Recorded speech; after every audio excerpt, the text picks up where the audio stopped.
Les ors de la République pour accueillir les rédactrices du magazine. La réalisation de Soli, allusion au centre social, la solidarité, leur a appris beaucoup de choses. Parce que le fait d'y aller sur le terrain, d'interroger les gens, ça, en fait, je me suis mis à la place d'une journaliste et voir ce qui se passe exactement. Et j'ai appris pas mal de choses. Les gens, ce qu'ils pensent, parce qu'on a fait une interview sur les quartiers nord, on voulait savoir les quartiers sud, ce qu'ils pensent des quartiers nord. Franchement, ça m'a fait chaud au cœur, parce que de penser négatif sur des quartiers que normalement on est sur Marseille, tous les quartiers se ressemblent, bon, parce qu'on est tous humains.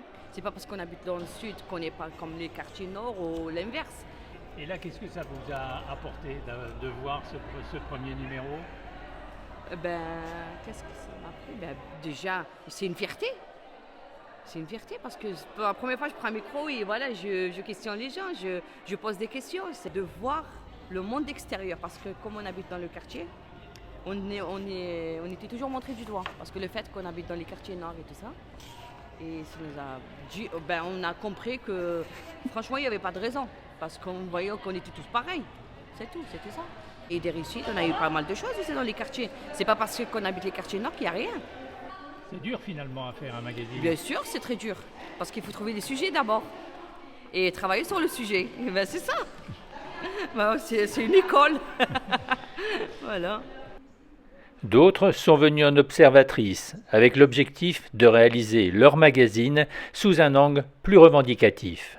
Ma fille, elle habite dans les quartiers sud et moi que j'habite dans les quartiers nord. La différence, franchement, elle est grosse. Il faut quand même qu'ils jettent un œil au niveau même des habitations et tout. C'est un grand travail à faire. On est à l'abandon complet. Puis il faut aussi sensibiliser un peu les parents parce qu'il y a un laisser-aller des parents. Il y a un grand laisser-aller des parents.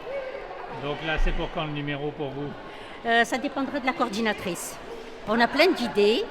On a une idée aussi du projet et on verra. Et ça dépendra des finances. Des finances, voilà. Parce que nous, on va essayer de faire autre chose pour que eux, leur travail reste aussi beau et que le nôtre aussi sera apprécié. Voilà, on ne va pas faire du copier-coller. Voilà.